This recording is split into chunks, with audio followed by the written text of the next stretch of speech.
Alcohólicos Anónimos es una comunidad de personas que comparten su mutua experiencia, fortaleza y esperanza para resolver su problema común y ayudar a otros a recuperarse del alcoholismo. El único requisito para ser miembro de Alcohólicos Anónimos es el deseo de dejar la bebida. Para ser miembro de Alcohólicos Anónimos no se pagan honorarios ni cuotas y nos mantenemos con nuestras propias contribuciones. Alcohólicos Anónimos no está afiliado a ninguna secta, religión, partido político, organización o institución alguna. No desea intervenir en controversias, no respalda, ni se ofende, ni se opone a ninguna causa, y nuestro objetivo primordial es el de mantenernos sobrios y ayudar a otros alcohólicos a alcanzar el estado de sobriedad. Buenos días, compañeros. Mi nombre es Roberto, soy alcohólico, y la mesa de coordinadores acordó para esta ocasión hacer una presentación del libro que a continuación les vamos a dar. No quisiera yo empezar la reunión sin dejar de agradecer a todos los grupos de la hermandad que nos están acompañando y también hacer un reconocimiento a los compañeros del grupo que se esforzaron por preparar todos los desayunos para que ustedes estuvieran muy bien recibidos y a gusto. Bueno, sin más preámbulos, estamos hoy con el tema y la presentación de la escritora Ana García Golás, que es originaria de León, Guanajuato. Es terapeuta, tanatóloga, coach personal de pareja y familiar, entrenadora en prevención de adicciones, suicidio y depresión desde la logoterapia, especialista en codependencia derivada de la relación con enfermos alcohólicos y adictos. Autora del libro Mientras bebías, publicado por Ediciones Urano, y de Mientras tú bebías, libro de trabajo. Es conferencista internacional y creadora de diversos talleres enfocados a la apertura de construcción personal, emocional y espiritual. Creadora del podcast Mientras estamos aquí. Cuenta con una trayectoria profesional de más de 15 años y miles de nuestros lectores alcanzados. Su libro ya cuenta con una segunda edición, mismo que ha contribuido a orientar a miles de personas sobre la complejidad de la enfermedad familiar, del alcoholismo y otras disfunciones.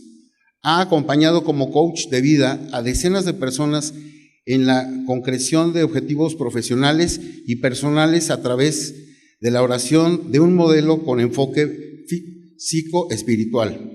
Es también coach asistida con caballos como parte de sus herramientas en el proceso de acompañamiento. Bueno, compañeros, démosle una cordial bienvenida a Ana García Golás, quien nos va a exponer hoy. Muchas gracias. Muy buenos días a todos y a todas. Estoy bien contenta, bien emocionada y bien honrada de haber recibido esta invitación. Primero que nada, muchísimas felicidades por estos primeros 39 años, que qué fácil se dicen, pero cuánto han implicado, ¿verdad? Cuánto esfuerzo, cuánto amor, cuánta resiliencia y sobre todo cuántas vidas que se han salvado en el camino. Tendrán esos 49 años y se me pone la piel chinita, nomás de pensarlo.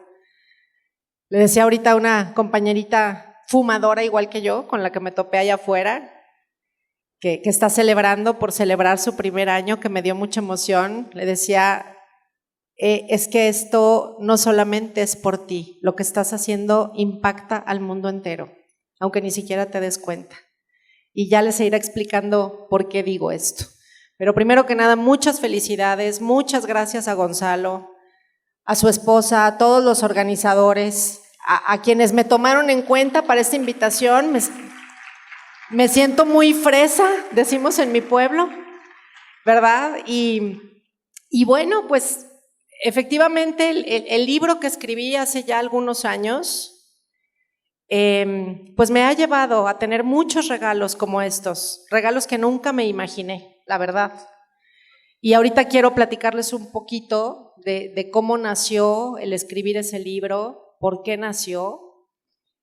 Pero antes que nada, pues como el nombre es tan sugestivo, ¿verdad? Tan particular, mientras tú bebías, cuando recibo invitación por parte de grupos de AA en especial, siento que hay un poquito como de expectativa, ¿no? Como que el nombre de ese libro es, ¿qué onda? Nos va a venir a dar un sermón, nos va a venir a decir cuánto sufrieron por nosotros, nos van a regañar, ¿qué? ¿No? Entonces, primero que nada a mí me gusta mucho que todos participemos.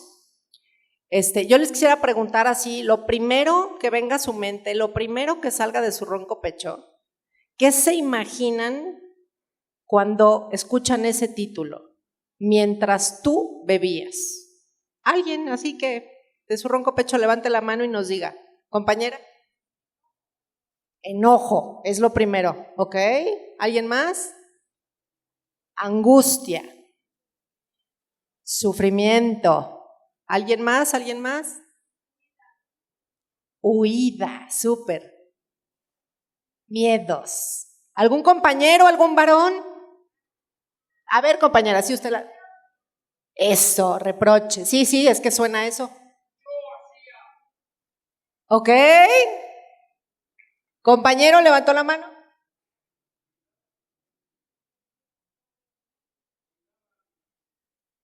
Tómala, sí, claro. Cuidado. Sí, ¿no? Es como, a ver allá.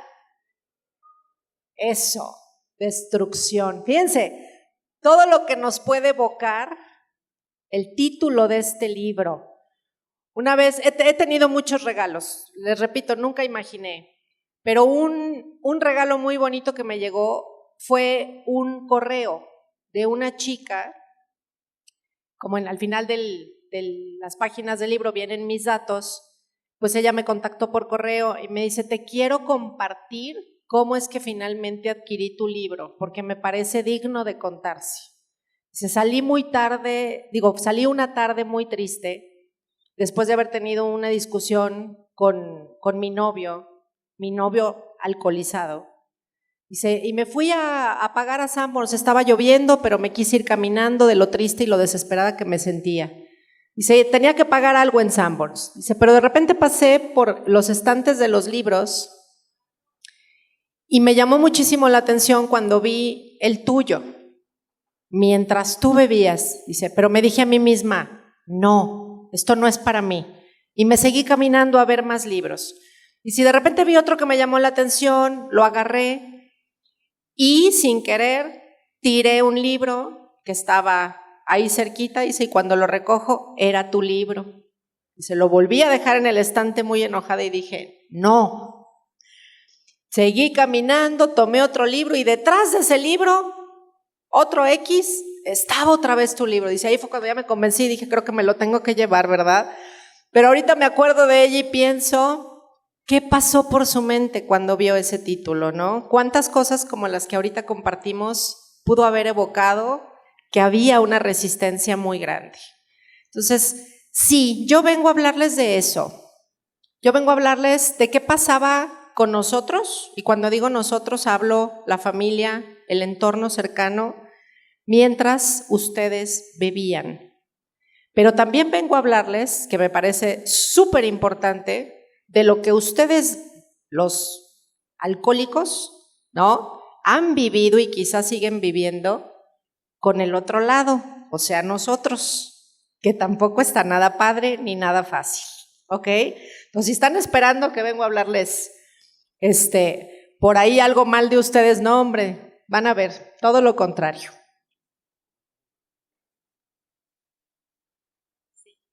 Sí, me parece muy bien. Pero bueno, quisiera comenzar platicándoles un poquito. Yo escribo este libro hace aproximadamente como 15, 16 años, ya perdí la cuenta. Estaba yo en una situación de vida muy particular, me acababa de divorciar, tenía un niño de 7 años, no tenía trabajo y traía una depresión marca diablo, ¿verdad? O sea, el famoso duelo que no te puedes brincar después de un divorcio y además viviendo circunstancias económicamente hablando muy precarias. Y entonces había tenido yo la experiencia años antes de haberme topado con una convocatoria para concursar, ¿no? Era un concurso literario. Y entré y participé y me gané el concurso.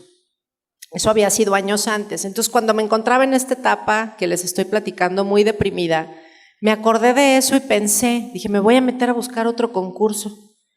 Me gustan los concursos porque te presionan, tienen tiempo límite, ¿no? Para la entrega. Entonces dije, seguramente me va a venir muy bien en este periodo que estoy pasando tan difícil, poner mi atención, mi energía, mi emoción en otra cosa, ¿no? Y en escribir. A mí siempre me gustó mucho escribir desde niña.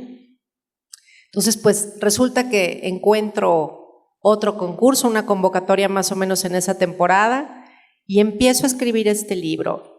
Y les quiero explicar por qué decidí hacer eso. Porque en ese momento tan difícil, lo único que me mantenía en pie, que me sostenía, era recordar todos mis años en Al-Anon. Yo seguía en Al-Anon en ese tiempo, obviamente. Pero fue como recordar todas las batallas que yo había logrado librar gracias a estar en programa. Todo lo que a mí me había ayudado, cómo había podido aceptar finalmente la enfermedad, en este caso de mi alcohólico y de varios de mis seres queridos, y la mía, cómo el haber aceptado la mía y haber aprendido a manejarla, por lo menos a manejarla, pues me había dado tanto y me había sacado adelante de muchas situaciones, ¿no? Entonces era como una catarsis la que yo necesitaba hacer en ese libro. Pero al mismo tiempo de la catarsis que todavía me faltaba era recordarme esto, que si ya había podido levantarme de algo durísimo, me podía volver a levantar otra vez. Y sobre todo la necesidad de compartir. ¿Qué era eso que a mí me había dado el programa? ¿Qué era eso que a mí me había enseñado todo el tema de la enfermedad familiar del alcoholismo? ¿Cómo podía compartirlo con otras personas? Y eso es lo que me llevó a escribir en momentos súper duros. Les prometo que había días que yo no tenía para comer, de verdad.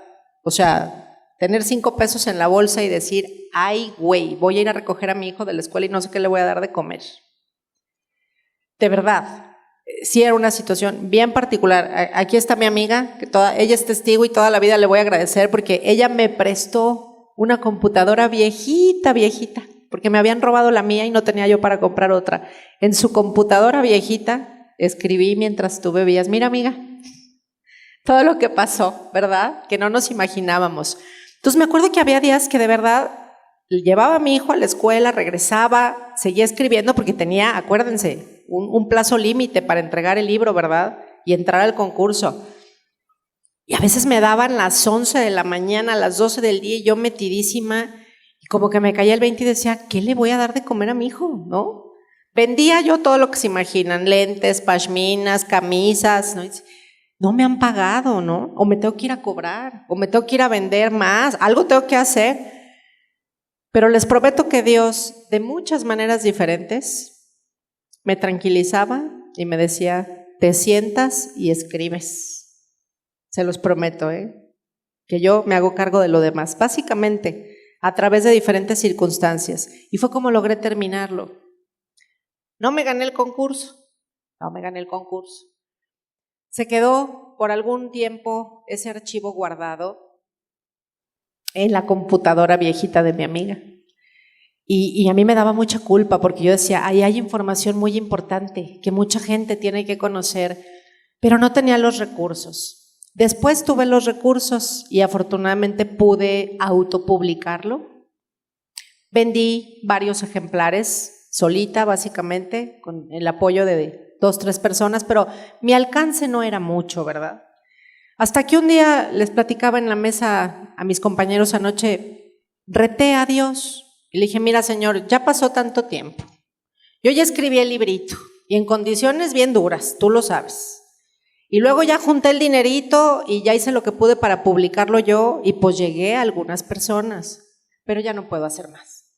Y tengo que seguirle y yo quiero escribir sobre más temas y quiero seguir avanzando. Entonces se me ocurre una propuesta, me acuerdo que le dije, voy a llevar voy a ir a México personalmente y voy a llevar el libro a 2, 3 editoriales. En ese tiempo las editoriales pues todavía eran, digo, y lo siguen siendo pues, pero no era tan fácil en aquellos años como ahorita publicar libros, ¿verdad?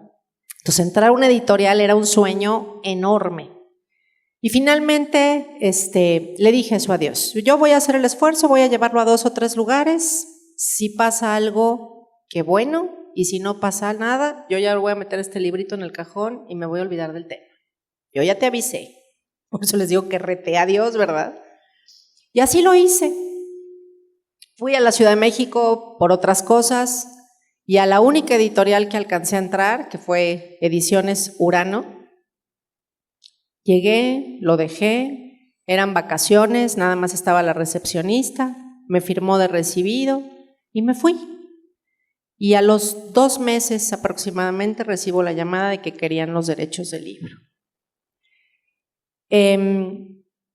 Y es como hasta el día de hoy ha llegado, no sé cómo, me queda claro que por la gracia de Dios, a miles y miles de personas. Ya es una segunda edición, algo que nació en un momento de desesperación, como un intento de salvarme a mí misma, de recordarme que sí podía, que si ya había salido de algo tan difícil y oscuro, podía hacerlo de nuevo, y que hoy es un privilegio enorme saber que ha impactado la vida de muchas personas, y que yo fui al medio, nada más, ¿no? Pero bueno, finalmente todo lo que hay detrás de ese libro, pues no esa crisis, no ese duelo, sino toda una historia detrás. Yo les digo, yo provengo de una familia rica en contrastes, ¿no? Es la manera más bonita que he encontrado para poder referirme a mi sistema familiar. ¿Y por qué es verdad? No todo en mi familia fue sombra, también hubo muchísima luz. Pero hoy antes de hablar de esa luz, sí quisiera compartir, ¿no? En mi familia se desarrollaron varias disfunciones. No solamente fue el alcoholismo de mi padre y casi de todo su sistema familiar, fue la farmacodependencia de mi mamá. Mi mamá tomaba pastillas hasta para respirar, básicamente, ¿no? La última vez que conté la lista iba en 20 medicamentos al día, aproximadamente. Ludopatía, mis 2 papás eran adictos al juego. Y algo que fue, pues otro tipo de, que es otra circunstancia, pero que también hace que una familia se vuelva altamente disfuncional, fue la discapacidad de mi hermano menor, un chico que nace ciego y con parálisis cerebral. Actualmente, gracias a Dios, recuperó su vista, pero no puede caminar. Entonces, eran una serie de cosas bien divertidas en mi casa, ¿verdad? Para empezar, no sé si mi papá va a llegar hoy bueno y sano o va a llegar hasta atrás. Y a veces, pues tocaba que la suerte y él llegaba tranquilo, pero entonces, híjole, pero no ha llegado mi mamá. ¿Ganó o perdió? ¿Cómo va a llegar? ¿Entienden? Entonces, pues imagínense cuando se nos juntaban a mis hermanos y a mí, los 2 en condiciones particulares, o si no era uno, era el otro, ¿verdad? Entonces empieza toda esta locura que vivimos los familiares, de que se va uno pero regresa otro y que ya no sé con qué me voy a topar, y empieza a instalarse el miedo, porque además se me empiezan a morir los tíos, los hermanos de mi papá, varios, ¿no? Todos por cuestiones de alcoholismo, todos. Uno literalmente con un tema de, yo le digo congestión alcohólica, pero creo que tiene otro nombre. Pero bueno, ustedes me entienden, literal, lo encuentran muerto con espuma ya fuera de la boca, ¿no? Una muerte muy difícil. Otro de ellos muere ciego porque él ya le entró al alcohol industrial de plano, ya cuando toda la familia le retiraba todo y demás. Entonces empiezo yo a crecer en medio de esto y el miedo se convierte en mi pan nuestro de cada día. ¿Cuándo sigue mi papá? ¿Cuándo sigue mi papá? ¿No? Y empiezo a vivir en una angustia constante y permanente. Esto que les voy a compartir, me interesa mucho compartirlo sobre todo por quienes aquí tengan todavía hijos pequeños, sobre todo.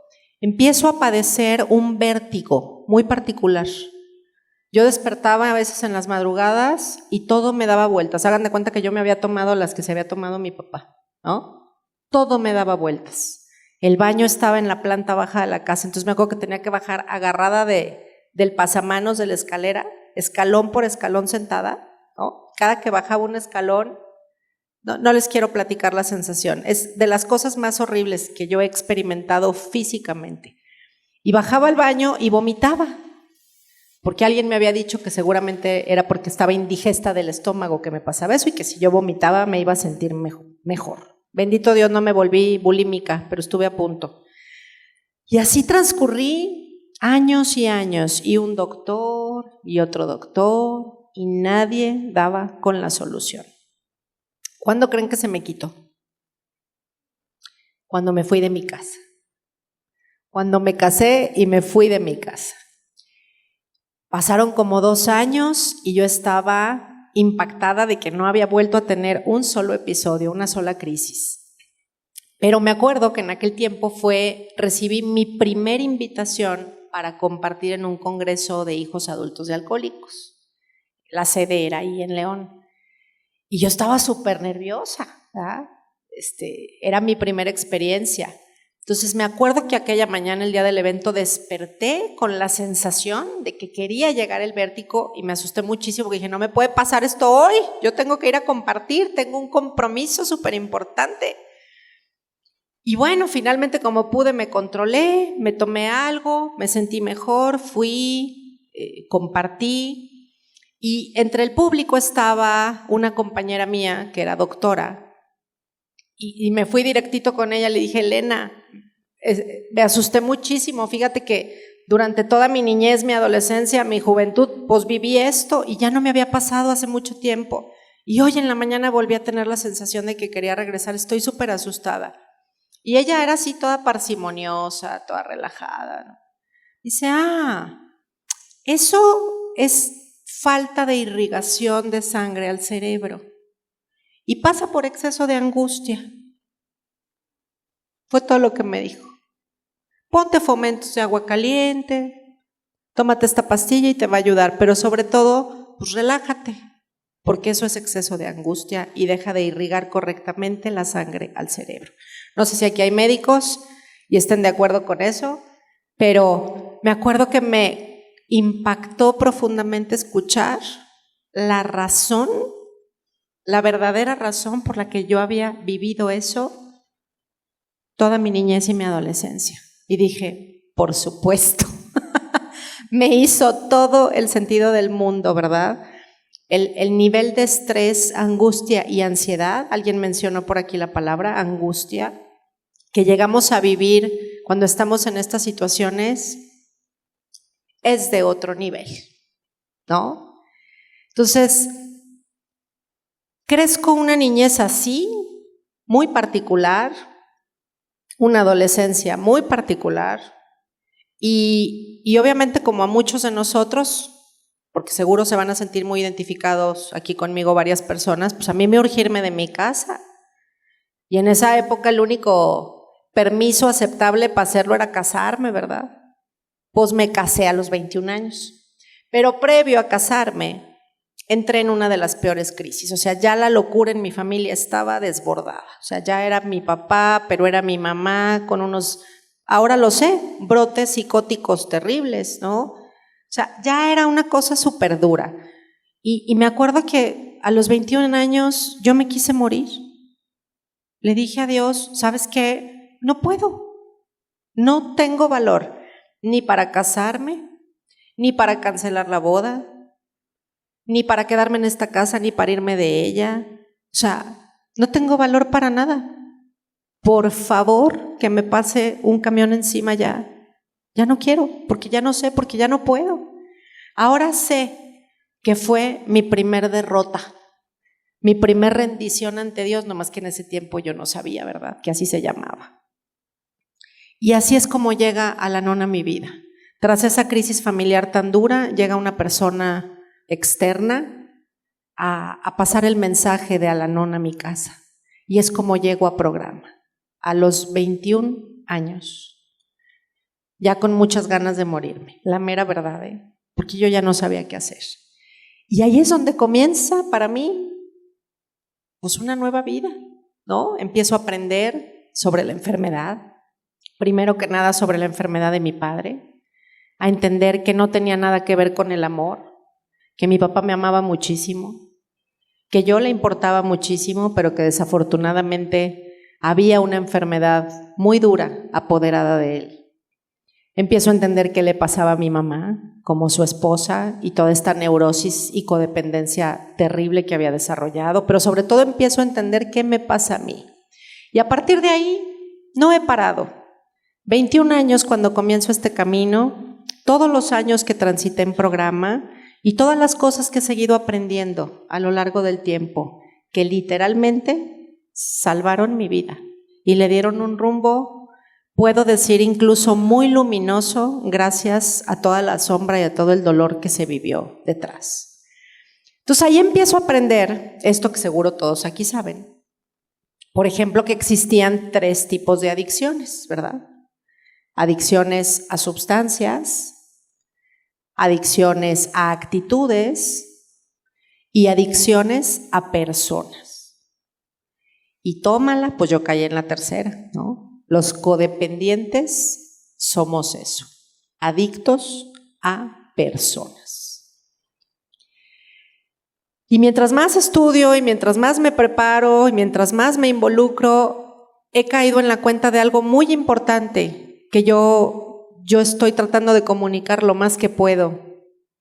Los codependientes, es decir, los adictos a personas, estamos igual o más enfermos que el alcohólico mismo o el adicto a cualquier otro tipo de sustancia.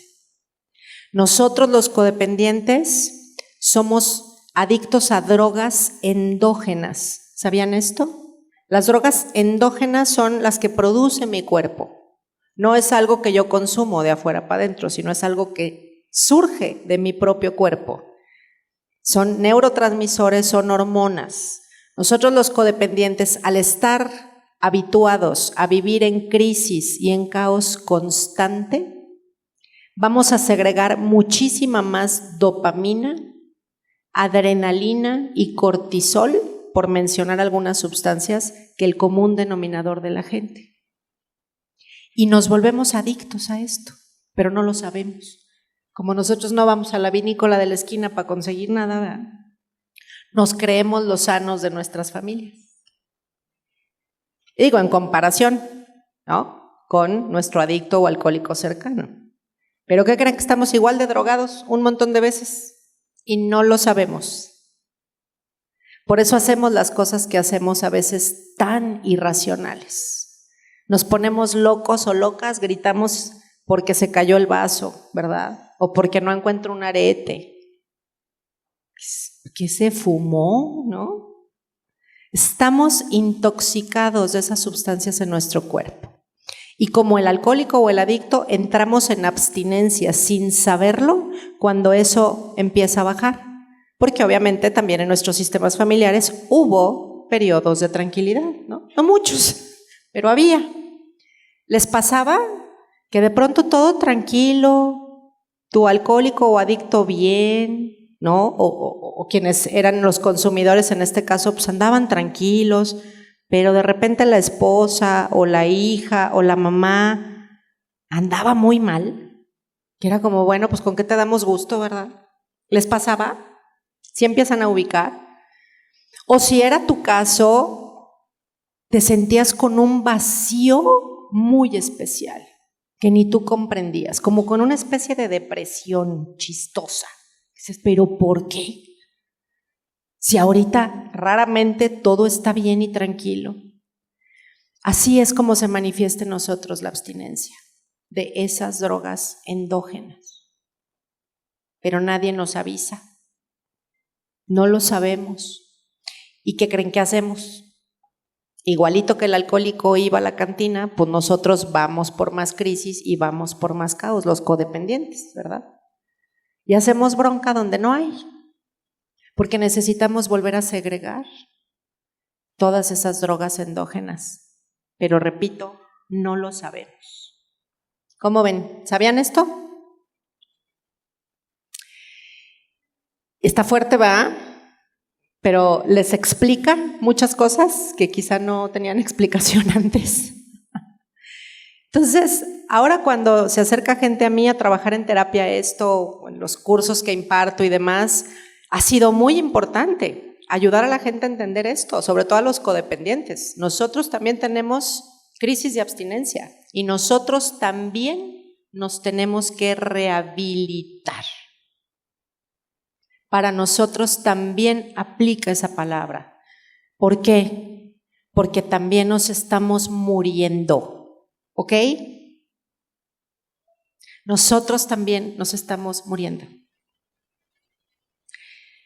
Las broncas de salud mental están al día, ahorita en general, pero entre los codependientes ni les platico. La somatización, ¿de cuál enfermedad quieren hablar hoy? Artritis reumatoide, fibromialgia, cáncer, asma, ¿de qué quieren hablar? O sea, nosotros también nos estamos muriendo, porque todas esas sustancias nos están intoxicando y estamos enfermando todas nuestras células gravemente. Nada más que perdón por lo que voy a decir, pero es una triste realidad. Nosotros no representamos dinero. El codependiente va a vender hasta lo que no tiene para salvar a su alcohólico o adicto, ¿verdad? Pero para salvarse a sí mismo. Entonces, nosotros no representamos billete para las clínicas de rehabilitación NICE, por ejemplo, ¿verdad? Pero también deberíamos tener un lugar donde pudiéramos ir a rehabilitarnos. Porque, repito, estamos igual y a veces más enfermos incluso que nuestro ser querido, con alcoholismo o cualquier otra adicción. Es decir, nuestra enfermedad no solo es emocional, también tiene componentes químicos, físicos y espirituales, igual que el alcoholismo. Entonces, eso es mucho de mi mensaje, que creo que es urgente, porque como bien saben ustedes, por cada enfermo alcohólico o adicto hay 9 personas directamente afectadas en su entorno, por lo menos 9. O sea que somos la gran mayoría de la población. Entonces, empezar a enterarme de todo esto fue de verdad algo que me cambia el paradigma. ¿Conocen los famosos 4 roles de la doctora Claudia Black? ¿Les gustaría conocerlos?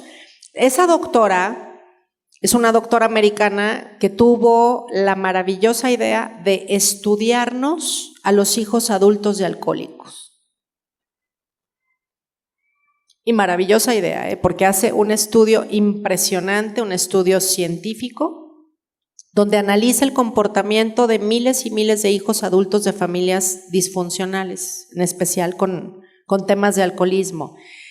Y ella saca conclusión que desarrollamos como mecanismo de sobrevivencia 4 roles, que ahorita que se los comience a compartir, seguramente se van a empezar a identificar. ¿Quién fuiste tú en tu sistema familiar o quién está siendo ahorita tu hijo o tu hija? ¿No? Porque estoy segura de que aquí hay muchos dobles ganadores. Sí saben que es doble ganador todos, ¿verdad? ¿Cuántos hay? ¿Cuántos dobles ganadores? Que me apoyen a levantar su manita. Ok, parece que no muchos, pero con lo que van a escuchar ahorita, se me hace que van a salir más, que no se han enterado, que son dobles ganadores, vamos a ver. Bueno, Claudia Black estudia estos hijos y desarrolla estos 4 roles. El primero de ellos es el hijo responsable. El hijo responsable, dice ella, es ese niño de 9 entrados en 30, ¿no? Es ese niñito o niñita que ya ves así súper prendidito desde chiquito, que no se ensucia, que no se arruga, hasta cómo caminan, es que es impresionante. Si lo empiezan a observar, cómo camina ese niño o esa niña, son adultitos, ¿no? Adultitos chiquitos caminando. Generalmente son los mayores, no siempre, pero generalmente son los mayores en sus casas, y los vas a ver por lo mismo casi siempre al cuidado y al pendiente de los hermanos menores. Son los niños que se vuelven los papás de los hermanitos, ¿no? Y son los que los están corrigiendo, y son los que les están acercando la comida, y come ya porque ya es bien tarde y te tienes que ir a la escuela, ¿no? Los que los peinan. Cuando hay condiciones socioeconómicas muy difíciles, son estos niños que se salen a trabajar desde súper chiquitos, ya están en el súper de cerillitos, ¿no? Ya están lavando coches, ya están haciendo algo para llevar el pan a la casa. Son, en otro ramo de la psicología, les llaman los hijos parentales, es lo mismo. Es decir, esos hijos que se vuelven papás de sus papás y papás de sus hermanos. Cuando crecen, estos personajes son bien interesantes. Por la misma historia de vida, muchos, la gran mayoría, logran tener éxito profesional y o económico a muy temprana edad. Llaman la atención por eso. Porque muy chavitos ya lograron comprar su coche, o ya tienen un trabajo muy bien remunerado, muy reconocido, ¿sí? Precisamente por todos los, digamos, características que desarrollaron en ese rol. Son súper organizados, súper estructurados, súper responsables, obviamente. Entonces, fincan su valía personal en algo que originalmente fue un mecanismo de sobrevivencia. ¿Dónde nació el mecanismo de sobrevivencia? Los adultos en todo andan menos en misa, y alguien tiene que poner orden. Entonces, ese hijo o esa hija es quien sale a ponerlo. Pero más tarde, esas mismas características se convierten en lo que ellos fincan como su valía personal. Gracias. Pues decimos, está padre, ¿no? Eso es un rasgo padre, pues que les vaya bien, chavos. Pues sí, algo bueno tenía que salir de todo esto. El problema es que generalmente son personas que van a tener mucho conflicto para poder expresar emociones. Mucho. Se vuelven muy rígidas, es como si hicieran una caparazón emocional. Claro que sienten, pero no saben qué sienten. Huyen continuamente de hacer contacto con la emoción. Siempre están afuera, en lo que hay que estructurar, en lo que hay que hacer. Tienen muchos problemas para delegar. Viven sobrecargados porque tienen esta sensación de que nadie puede hacer las cosas igual de bien que ellos. Se empiezan a identificar. Y entonces nadie me ayuda, ¿no? Y yo todo solo, hombre o mujer. Pero en esta casa, si yo no lo hago, nadie lo hace. Pues sí, pero es que el día que te quieren ayudar a lavar los trastes, tú los vuelves a lavar, porque no los dejaron como te gustan, pues ya no te quieren ayudar, ¿verdad? O sea, lo mismo en una empresa o en cualquier otra área de la vida. Entonces, son personas que viven con un nivel de estrés altísimo y con una falsa sensación de valía a través de lo que hacen y lo que logran. Digo falsa porque el día que le quitas a esa persona lo que posee económicamente o el control sobre otros, ¿qué creen que va a pasar con ella, verdad? Entonces, a grosso modo, ese es el hijo responsable. Después sigue el hijo conciliador. Dice Salvador Valadez, que aquí seguro lo conocemos la mayoría, que somos la Cruz Roja. Los que vamos por la vida salvando gente, ¿se acuerdan? Pues yo soy de esas. M aquí. No, ya más regular, se los prometo. Entonces, somos estos niños que generalmente somos los payasitos de nuestra clase, ¿no? Somos los que estamos tratando de hacer reír a todo el mundo todo el tiempo, los que conciliamos y somos los referís de las peleas entre los otros hermanos, los papás, los compañeros de la escuela o quienes sean. Somos estos niños que nos preocupamos por poner las mañanitas al del cumpleaños, porque haya un detalle. O sea, para acabar pronto, los conciliadores somos los que vivimos preocupados por las emociones de los demás. Somos altamente empáticos, o sea, tenemos esta capacidad de percibir y sentir mucho qué pasa con los demás. Pero como no tenemos conciencia de esto y estamos muy desregulados, esto que podría ser incluso un don, se vuelve en nuestra contra. ¿Por qué? Porque empezamos a vivir a través de la vida de todos los demás, a poner siempre en primer lugar, aparentemente, y ahorita les explico por qué aparentemente, a todos los demás y al último a nosotros. ¿sí?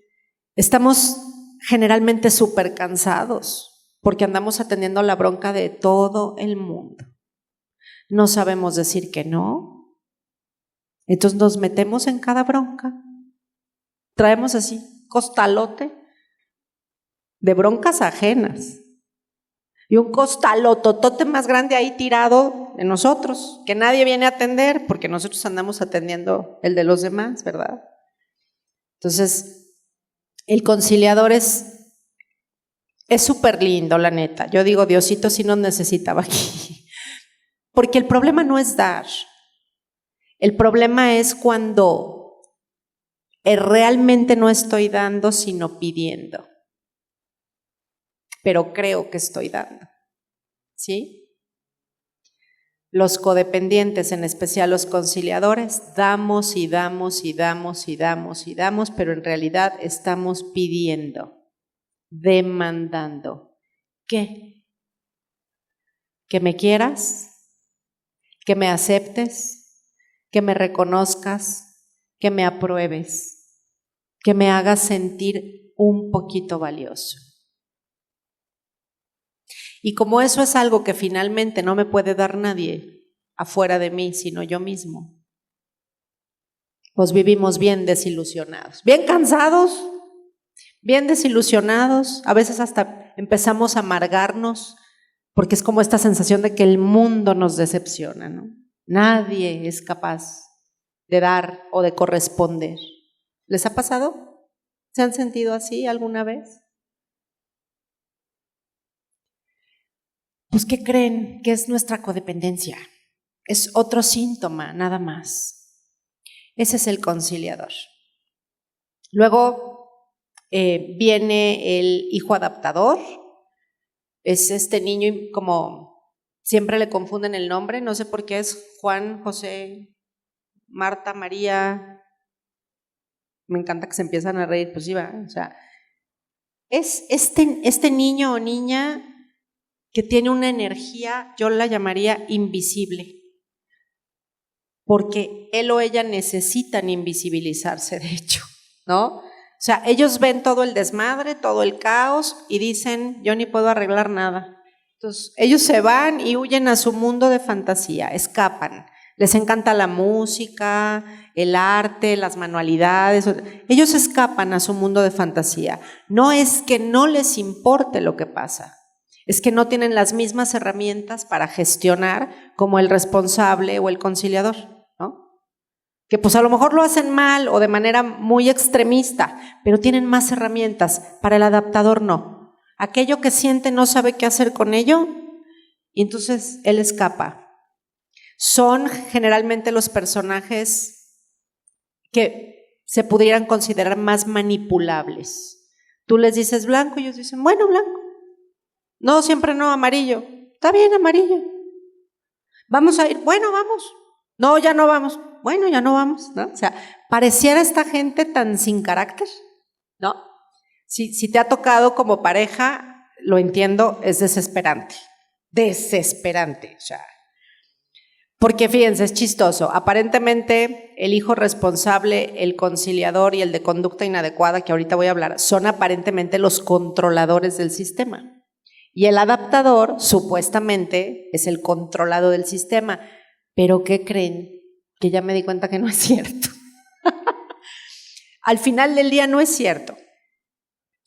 Porque este adaptador, al final del día, aparentemente va a hacer lo que tú quieres que haga, pero no es verdad. Acaba haciendo lo que le da su gana. Y los que andan locos, subiendo y bajando por lo que este hace o no hace, son los otros tres. Por eso es que ya caí en la cuenta que no es cierto que es al quien controlan, sino el que termina controlando a todos los demás, ¿no? Es muy interesante este personaje, pero dice Claudia Black, él es el más peligroso de todos. ¿Por qué? Porque todo se lo calla. Porque todo el tiempo implota. Implotar, pues es explotar por dentro. Entonces, es el personaje que el día que despierte, así como un volcán dormido, agárrate. Va a tener broncas de salud mental muy, muy fuertes, puede entrar en procesos adictivos muy profundos, intentos de suicidio, etcétera, etcétera, etcétera. Tú lo ves y aparentemente está toda madre. A todo te dice sí, nunca ha sido un problema, nunca defiende nada, pero por dentro le está pasando todo. Finalmente está el hijo de conducta inadecuada, que el solo nombre lo dice todo, ¿verdad? Este hijo, dice Claudia Black, es el más sano de todos, curiosamente. ¿Por qué? Porque es el primero que se va a meter en 1000 broncas, es el que inmediatamente va a empezar con temas de adicciones, el que va a tener embarazos no deseados, se va a meter en broncas legales muy temprano, pero como finalmente va a tocar fondo más rápido que el resto, generalmente es el primero en buscar ayuda. Y es el más sano de todos porque todo lo expresa, a diferencia del adaptador. Mal, si tú quieres, porque lo expresa a gritos, a insultos, a reclamos, pero lo expresa. Entonces, cuando yo conocí esto, dije, ok, ya entendí. No estoy loca, no soy una marciana en el planeta Tierra, nomás soy hija de un alcohólico, codependiente y bien conciliadora. Puede haber mezclas. Si aquí se empezaron a identificar, yo por ejemplo me considero mezcla responsable con conciliadora. Entonces es un desmadre porque me preocupo por la estructura y por lo operativo, pero también me preocupo por las emociones de todos, ¿verdad? Entonces es mucha chamba. Entonces, puede haber mezclas, puedes incluso tener un poquito de cada uno, ¿no? ¿Ya se empezaron a identificar? ¿Ya empezaron a tener más explicaciones? El libro originalmente se llamaba Todo lo que te sucede tiene nombre y apellido. Ese era el nombre original, ¿no? Ya luego la editorial lo quiso poner más claro. Pero es que es esto. ¿Cuál es una fase muy importante en nuestra recuperación, en nuestra rehabilitación? La información. Poder empezar a explicarnos qué nos pasa. ¿Y qué le pasa a mis seres queridos cercanos? Para mí, eso fue definitivamente gran parte de mi proceso de recuperación, ¿ok? Entonces, no fue fácil, obviamente, porque todo esto te lleva también a abrir conciencia sobre cosas que no te gustan, ¿verdad? Como por ejemplo que tú no eres el bueno o la buena de la película y te habías creído eso toda la vida. Que te ibas a ir al cielo hasta con todo y zapatos. No, nomás eres bien conciliadora y bien codependiente, ¿verdad? Abrir conciencia, por ejemplo, respecto a que al final del día la codependencia es resultado de haber crecido en este hogar, sí, pero que yo también tenía muchas ganancias secundarias, como por ejemplo, hecho de sentir que tenía el permiso para volverme absolutamente irresponsable conmigo misma, porque tenía que ser responsable de todos los demás. Entonces yo vivía una gran irresponsabilidad personal, además validada y con permiso, y hasta con reconocimiento, Y pues no es cierto. Esas ganancias secundarias que tenemos los familiares de enfermos alcohólicos o adictos, que es una manera irónica de decirlo, porque obviamente no son ganancias, ¿verdad?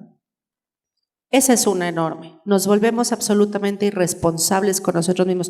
Bueno, pero ¿por qué si toda la vida has tenido el sueño de estudiar, no te vas a estudiar? No, pues ¿cómo y a qué horas? Pues si mi marido. Mira, pues ¿quién se hace cargo de todo? ¿No?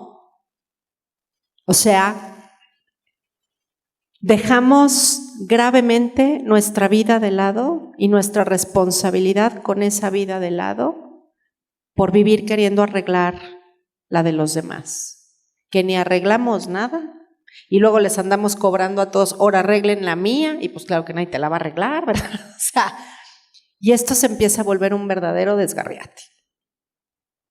Pero no lo vemos, porque, repito, culturalmente hasta no lo aplauden. Ay, esa pobre mujer, se va a ir al cielo con todo y zapatos. No, mira, con el borracho de su marido. Ay, el hijo que ya le salió bien flojo y marihuano. No, pues sí. ¿Saben? Entonces sí, nosotros vivimos emborrachándonos emocionalmente de nuestros alcohólicos o adictos.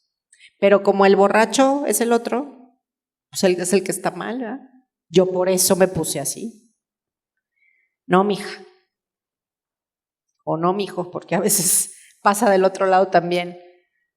Nosotros nos vivimos emborrachando emocionalmente del que bebe, del que no trabaja, del que no tiende la cama, de la hija que le contesta feo a mi mamá, de mi suegra que, o sea, nos vivimos emborrachando todo el tiempo. Y no nos hacemos responsables por eso. ¿Empiezan a ubicar su forma de emborrachamiento emocional? ¿Sí? Porque está bien grueso, ¿eh? El otro dura ciertas horas en el cuerpo y se te pasa hasta que vuelves a empezar a ingerir, pero híjole, puede durar muchísimo más tiempo. Entonces, abrir conciencia a todo esto, pues te cambia sí o sí la vida. Tienen que empezar a morirse muchos conceptos, muchas percepciones de cómo veías y vivías antes al mundo, empezando por a tu familia, ¿no? A tu alcohólico mismo, a ti mismo, que es lo más fuerte. Entonces, hay muchas muertes en el camino, internamente. No es un proceso fácil vivir la recuperación, vivir la rehabilitación. Y lo más fuerte de abrir conciencia, pues es que ya no hay para atrás, ¿no? Yo le digo mucho a mis pacientes, ¿estás seguro? Porque no vas a poder volver a hacerte tonto, ¿eh? Una vez que despiertas y que ves, no te puedes hacer el que ya no ves. Entonces, creo que los que estamos aquí hoy podemos congratularnos de eso. Hemos sido valientes para decir, sí le atoro. Sí me voy a atrever a ver lo que tanto miedo me ha dado ver y ya no va a haber para atrás. Al menos no en ese sentido. No voy a poderme hacer que no vi lo que ya vi, ¿verdad? Entonces, en ese sentido nos felicito mucho a todos los que estamos aquí, porque no es fácil atorarle a esto de la conciencia. Finalmente, ¿qué hay detrás de toda adicción? Cualquiera de las tres, a sustancias, a actitudes o a personas. Hay un miedo y un dolor muy grande que tenemos que vivir evadiendo, porque no sabemos cómo enfrentar. Entonces, el primer gran paso al llegar todos aquí ha sido ese. Venimos a dejar de evadir y a comenzar a enfrentar, que hay muchas cosas, no solo la bebida o no solo nuestras emociones desbordadas, con las que no podemos solos. Y si no se empieza por ahí, pues. Escuchaba el otro día, hay un señor que se llama Gabor Mate, es como especialista en temas de trauma, y él decía una cosa que me llamó mucho la atención. Decía, todo alcohólico comenzó sintiendo vergüenza. No se refería a que ya en la actividad alcohólica empezó a hacer cosas que lo llevaron a generar sentir vergüenza. No, él hablaba de una vergüenza que ya estaba ahí antes de comenzar a alcoholizarse. Y me llamó mucho la atención, ¿no? Y la vergüenza es una emoción muchas veces muy difícil de enfrentar, que tenemos que buscar la manera de distraer, de evadir, de camuflajear, porque no sabemos qué hacer con ella. Entonces, a mí me gustaría, porque de verdad me pareció muy interesante, que compartiéramos un poquito, aquí entre compañeros, pues todos venimos a celebrar nuestros procesos de recuperación, ¿verdad? Y seguir en este camino. Entonces, a mí me gustaría pedirles que nos abriéramos con el compañero que tengamos al lado a compartir esto. ¿Cómo hoy puedo reconocer que efectivamente antes de que la enfermedad se detonara, se activara, yo ya experimentaba ese sentimiento. ¿A qué tenías vergüenza? ¿Qué te llevó a sentir vergüenza? Y podemos llegar a toparnos a veces con cosas súper absurdas, como otras muy graves y muy profundas. Entonces, esa es una cosa que me gustaría mucho que pudiéramos compartir con los compañeros. ¿Les parece bien? ¿Sí están de acuerdo? ¿Sí le atoran? Bueno, pues vamos a tomar entonces unos minutitos para eso.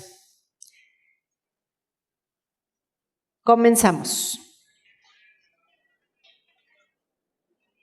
Compañeros, al final de la exposición de Ana, nos va a dar oportunidad de preguntas y respuestas durante 15 minutos. Para que sea más eficiente el tiempo, les agradeceríamos que las escriban y nos las hagan llegar para que pueda ayudarnos Ana, por favor. Gracias.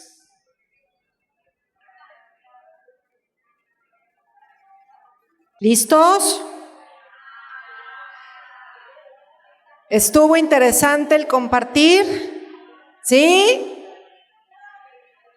¿Quién opina que Gabor Maté tiene razón y la vergüenza comenzó desde antes? Y de hecho la vergüenza fue una gran participante en que comenzara a detonarse el alcoholismo o la adicción. ¿Quién está de acuerdo con él, con Gabor Maté? ¿Coinciden o no coinciden? ¿Ok? ¿Sí?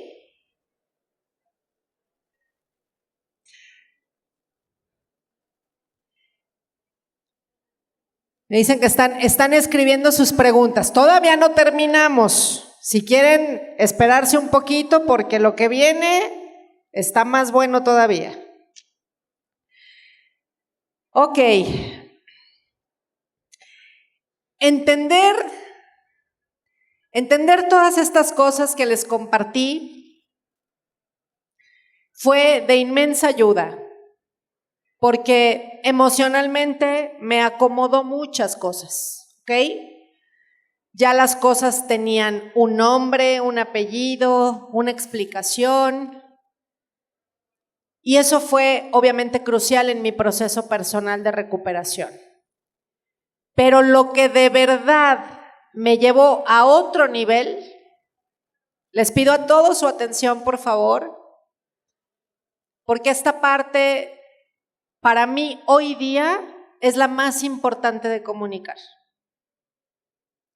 que he ido encontrando a lo largo del tiempo. Lo que de verdad me llevó a otro nivel, sobre todo espiritualmente hablando, en relación a toda mi historia familiar y a la de muchísima gente que he conocido en estos años de recuperación, fue haber encontrado lo que yo llamo el propósito espiritual de la enfermedad. Hasta que le pude encontrar un sentido, un para qué, entonces puedo decir, empezó la verdadera sanación. Y quisiera como preámbulo leerles un escrito que está en mi libro, pero que lo tomé del libro de Marta Alicia Chávez, que se llama Te voy a contar una historia. Esto que les voy a leer a continuación es algo que cuando yo lo leí yo dije, esta mujer puso en palabras algo que yo ya intuía, que yo ya sentía, pero que no sabía cómo bajar a palabras, a papel. Y es un texto que siempre que leo me conmueve mucho, o sea que si me pongo ahí media sensible, les pido su permiso, pero es que de verdad cada vez que lo leo me conmueve hasta el alma y espero suceda lo mismo con ustedes. Entonces les pido mucho su atención. Dice, ¿cómo veo a los adictos? Yo veo en los ojos de los adictos almas viejas y luminosas que por amor aceptan venir a la vida con esta enfermedad. para ayudar a crecer espiritualmente a mucha gente a su alrededor. ¿De qué otra forma me explicaría el hecho de que en una familia sea este y no aquel quien heredó la predisposición genética a la adicción? ¿Por qué este y no el otro? ¿Quién lo decidió? ¿Es el azar?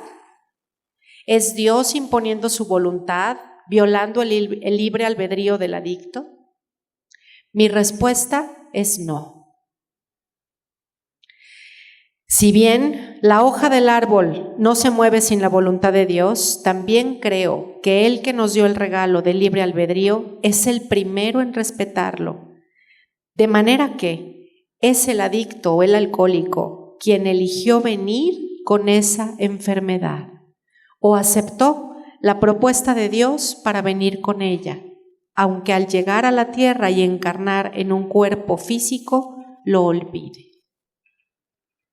Los adictos son almas que se inmolan por amor para ayudar a otros, a muchos, a crecer.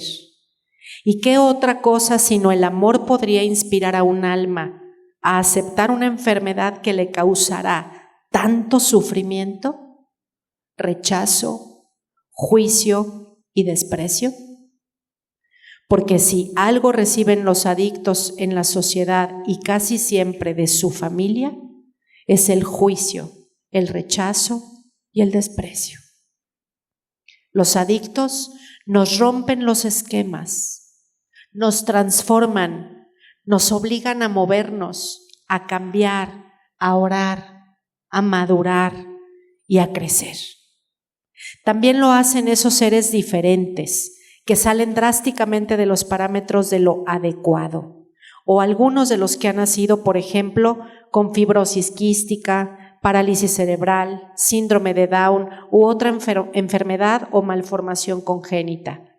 Estos seres socialmente inaceptables y con frecuencia indeseables son, me lo dice el corazón, almas viejas.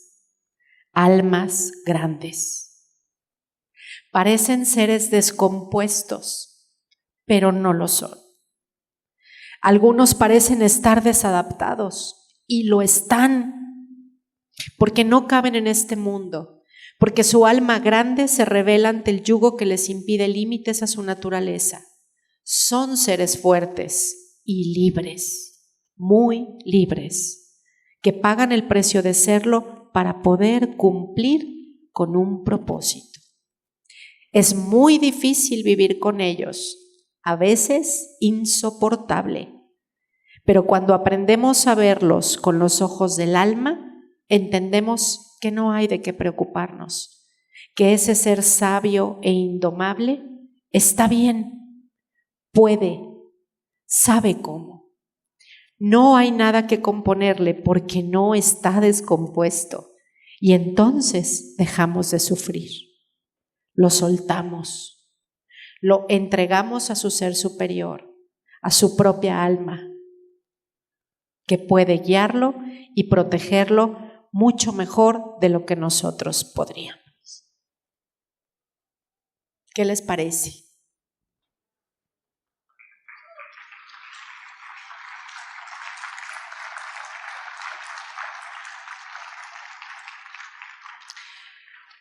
Sí les tengo que preguntar, especialmente a los alcohólicos en este salón, ¿qué sintieron al escuchar esto? He ido a lugares donde me han invitado y perdón, tengo que soltar incluso la carcajada, porque cuando menciono que son almas viejas y sabias que vinieron a inmolarse por amor, me abren unos ojos que no se imaginan y se empiezan a ver unos con otros. Como diciendo, ¿y esta mujer qué está diciendo? Pero de la risa paso a la parte que me conmueve mucho, porque muchos de ustedes, aún con programa de muchos años, pueden seguir sintiendo que están descompuestos, que son seres de segunda, que no merecen. Y yo lo que les vengo a decir es, gracias,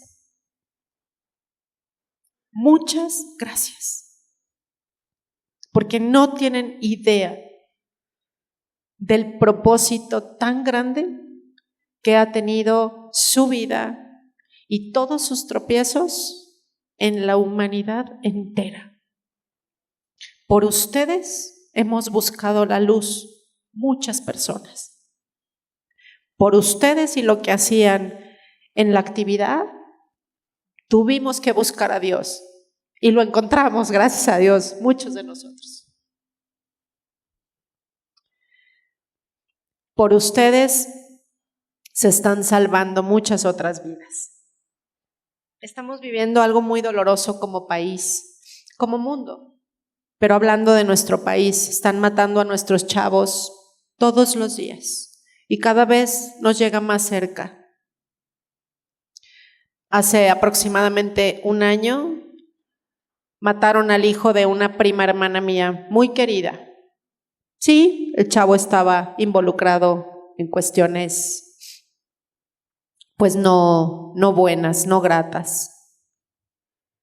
Y cuando fui al funeral, cuando salió de la misa el cuerpo y pasó la caja al lado de mí, créanme que lo que me brotó del alma fue decirle gracias. Eso le dije a Dani, gracias. Y le dije gracias porque en ese momento entendí que el chavo había cumplido su misión. Lo que para mucha gente es, anduvo en malos pasos, se lo merecía, ¿no? Pues que esperaba. Para mí fue un alma que vino a cumplir una misión y que vino a inmolarse por amor, para que muchos otros seres puedan vivir. Para que muchos otros padres reaccionen y pongan atención a qué está pasando con sus hijos, para que muchos otros chavos que estaban a nada de entrar en esto den un paso para atrás y se la piensen más. Estoy segura que la muerte de Dani salvó muchas vidas y su madre nunca se va a enterar. Pero cuando pude compartir esto con ella semanas después, con mucho respeto, ella encontró un gran consuelo en nuestras palabras. Su hijo pasó de ser un adicto, malhechor, a ser un alma muy valiente y muy bella, que dio su vida para que otros pudieran seguir aquí. Sé que estas palabras no son fáciles de asimilar para muchos. Sé que tenemos conceptos tan arraigados y a veces somos muy inflexibles, pero mi invitación es a decir, vamos a dar un poquito la vuelta. Yo no estoy diciendo que todos los chavos que se están matando ahorita allá afuera, ¿verdad? Ahora resulta que son héroes. Pues, ¿qué crees? Yo creo que tienen una misión y que es tan valiosa su misión como la tuya o la mía, que decidimos recuperarnos. Porque si a través de la muerte y de la enfermedad logran empujar a los demás a la luz, imagínense las personas como ustedes que sí eligieron la recuperación, que de estar en el suelo, en el infierno, hoy lograron ser un testimonio vivo de que sí se puede salir adelante y de que sí se puede vivir diferente, ¿no? Entonces, esa es hoy como la parte más importante para mí de compartirles. Yo les digo, yo amo a los alcohólicos, de veras los amo muchísimo y les tengo un respeto tan profundo porque los alcohólicos de mi vida son quienes me enseñaron a amar. Fueron ellos, y les voy a explicar por qué. Ellos me enseñaron 3 formas de amor, además. El primero es el amor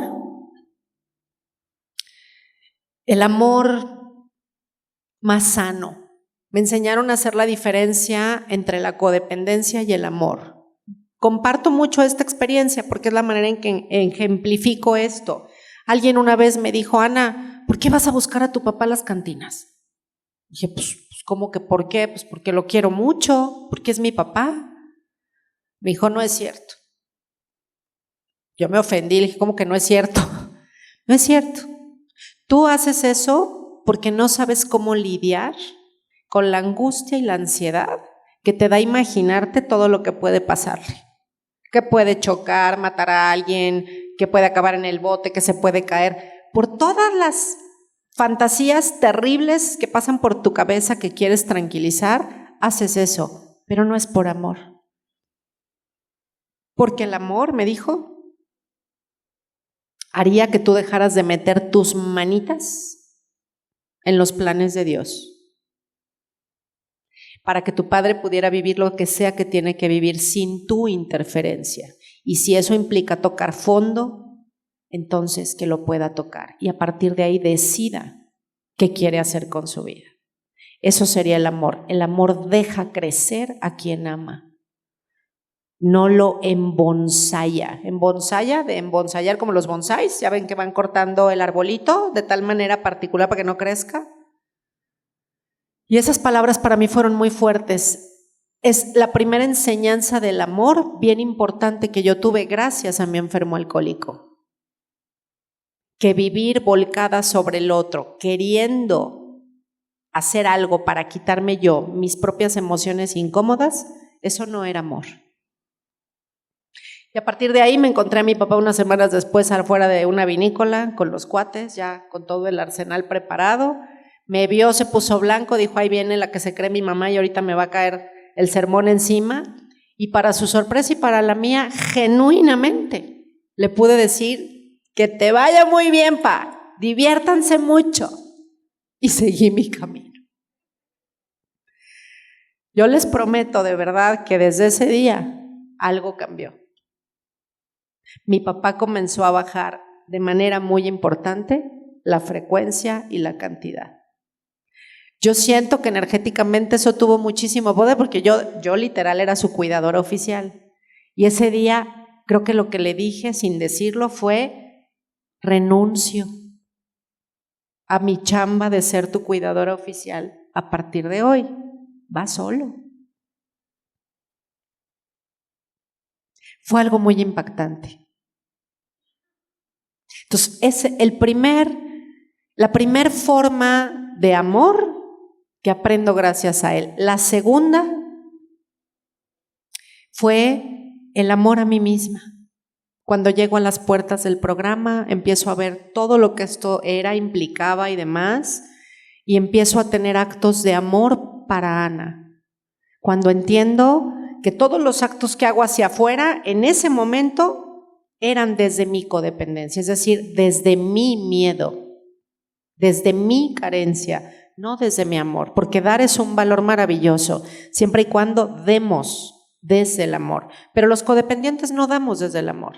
Digo, los codependientes que no estamos conscientes de ser codependientes, quiero decir, ¿no?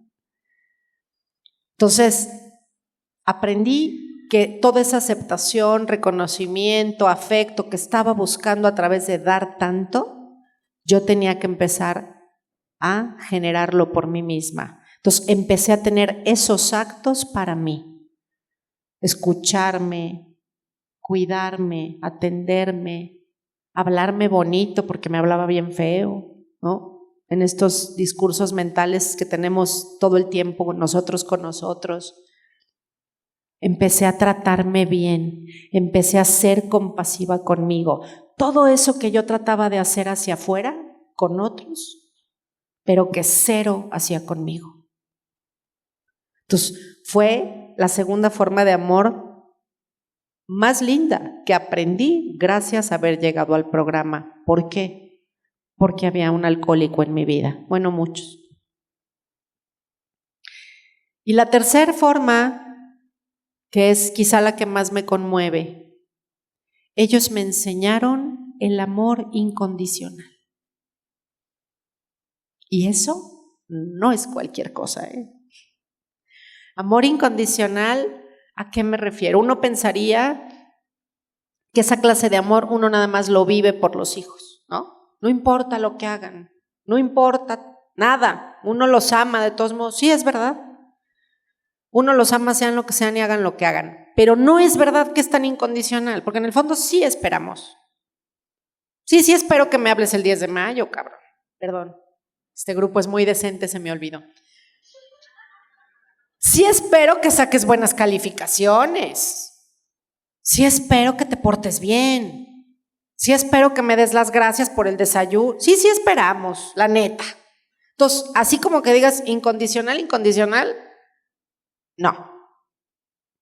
Sin embargo, por un alcohólico o adicto, te voy a decir algo, sí es un amor incondicional.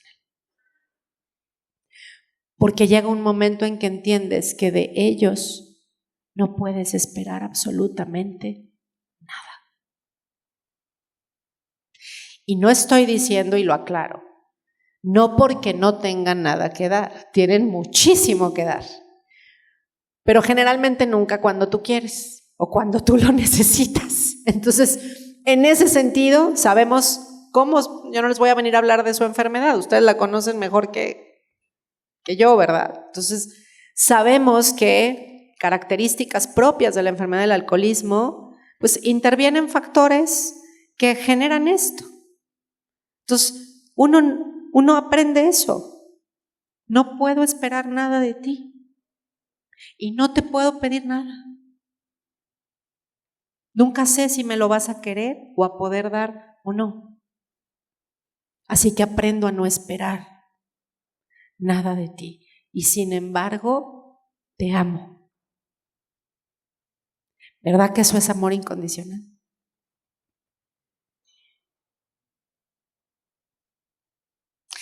Y por último, retomando esta misma frase, es una frase de Marianne Williamson que me encanta. Ella dice, el amor es incondicional, pero las relaciones no.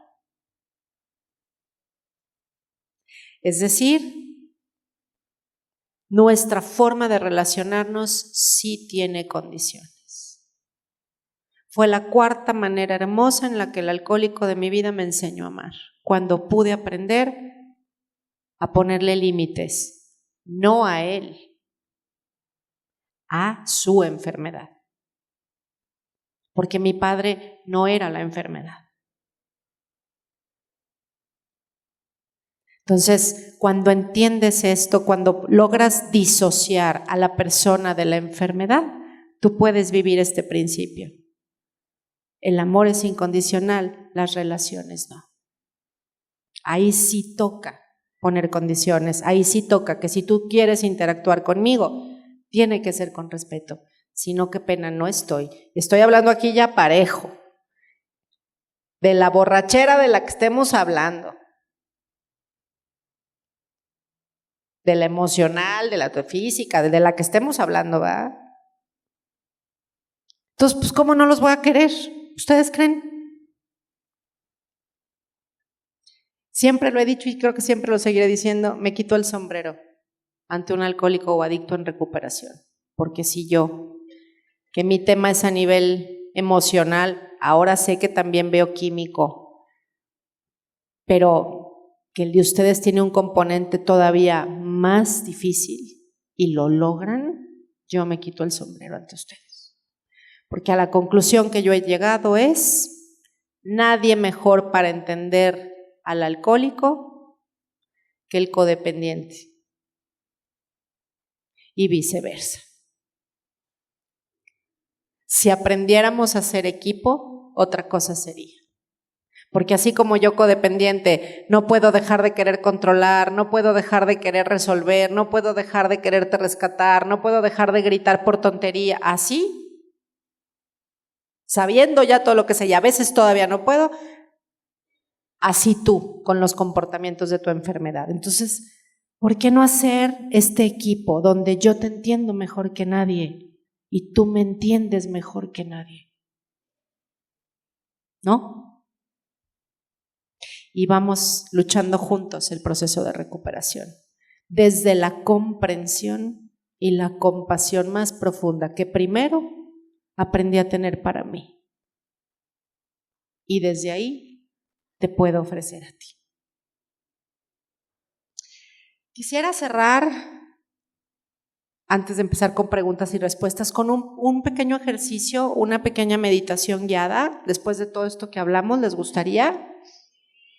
Entonces les voy a pedir, por favor, que cierren sus ojos, descrucen manos, piernas, pies, para que la energía pueda fluir libremente. Y vamos a comenzar a respirar suave y profundamente. Vamos a inhalar, una inhalación larga, profunda, y vamos a dejar salir el aire igual, de una manera lenta, no con prisa. Y vamos a repetir esto unas 3 o 4 veces antes de continuar respirando de manera normal.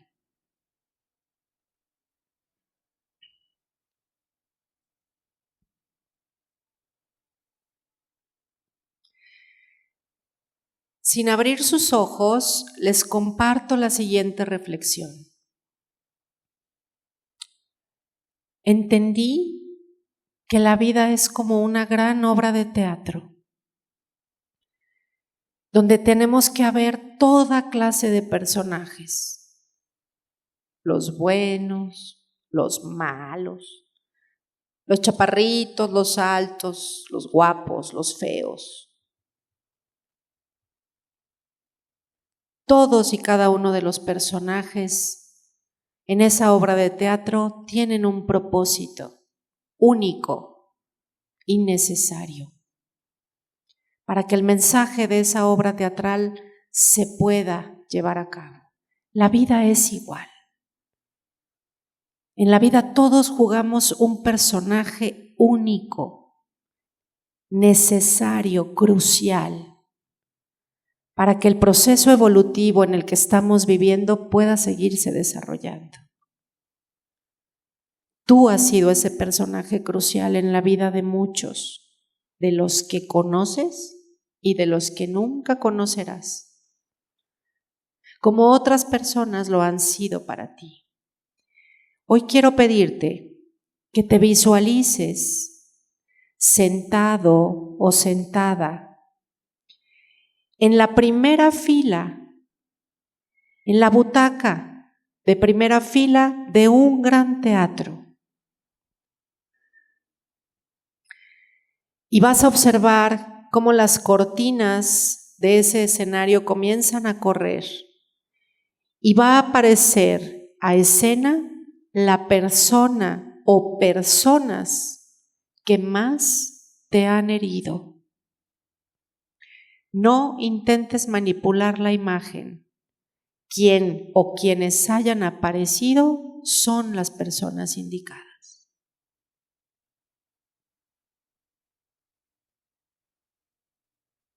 Esa persona o esas personas te miran como diciendo: ha sido un honor servirte. Ha sido un honor haber cumplido mi propósito en tu vida. Lamento que haya sido difícil, doloroso o incluso injusto a tus ojos. Pero tu alma y mi alma tenían este pacto por cumplir, para tu mayor beneficio y evolución. Ahora ves cómo esa o esas personas hacen una reverencia frente a ti, cual actores de esa obra teatral que han terminado su representación. Y si te nace hacerlo, te pido hacer en esa imagen también una reverencia ante esa o esas personas, en señal de decir gracias. Ahora entiendo tu propósito en mi vida y el propósito de todo lo que pasó.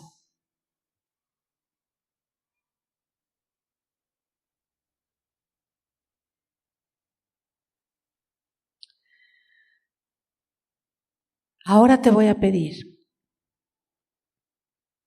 después de que esos personajes han desaparecido de ese escenario y el telón se ha cerrado, que te levantes de esa butaca en la que te encuentras en este momento, en esa imagen, y subas a ese escenario.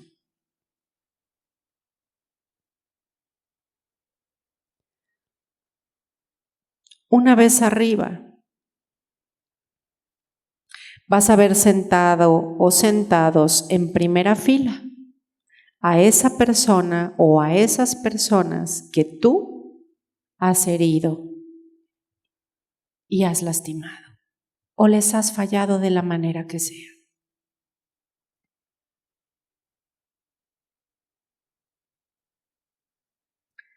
Y te voy a pedir mirarles con infinita compasión, repitiéndoles estas mismas palabras. Ha sido un honor haber podido participar en tu evolución personal a través de aquellas cosas en mí que te hirieron o te lastimaron o te fallaron. Hoy sé que tenía un propósito evolutivo para tu vida a través también de mis fallas y de mis errores. Lamento mucho que haya tenido que ser de una manera dolorosa o injusta para ti. Pero al final del día, tu alma y la mía habían pactado esta cooperación en nuestros procesos evolutivos. Ahora te pido hacer una reverencia frente a esa o esas personas y verles a ellas haciéndola también para ti en señal de darte las gracias.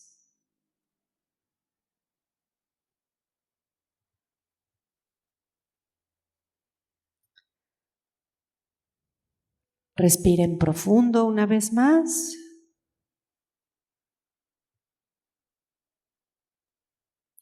Y poco a poco vuelvan a este espacio y a este lugar, abriendo sus ojos cuando se sientan listos.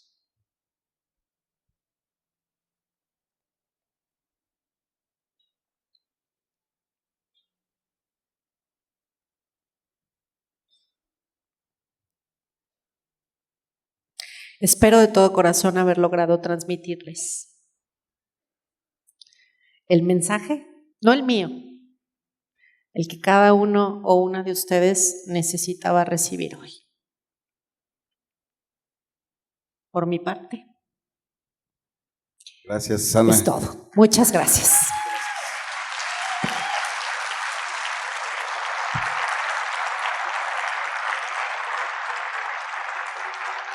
Bueno, antes que nada agradecerte, Ana, por este tema tan interesante y sensible. La verdad que sí es, a mí, la verdad no me alcanza 1 hora y media de escucharte.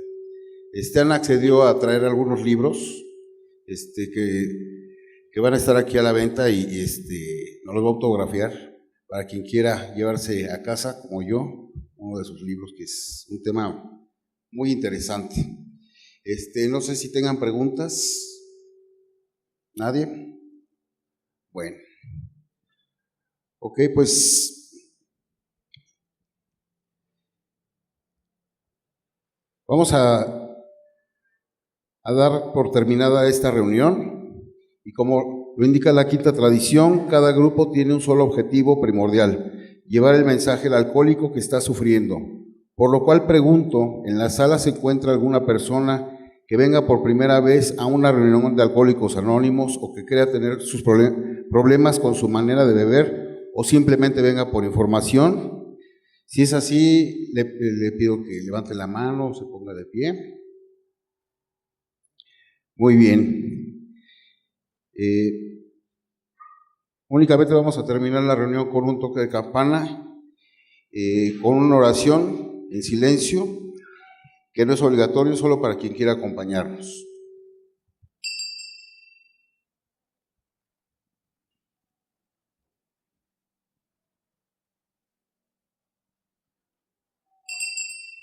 Muchas gracias, compañeros. Sí. Pasa si gustas.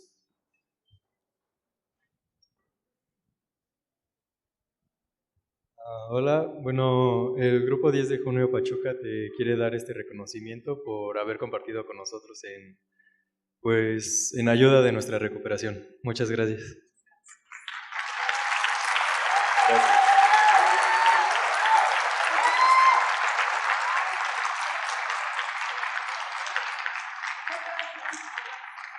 Gracias, compañeros. Ahorita continúan unas mesas de trabajo y bueno, podrán pasar mientras a los... ¿Mande? Ahorita van a estar 15 minutos aquí con lo de la firma de autógrafos, ¿verdad? Entonces, a quien guste aprovechar para no ir a la librería, aquí va a estar. Gracias.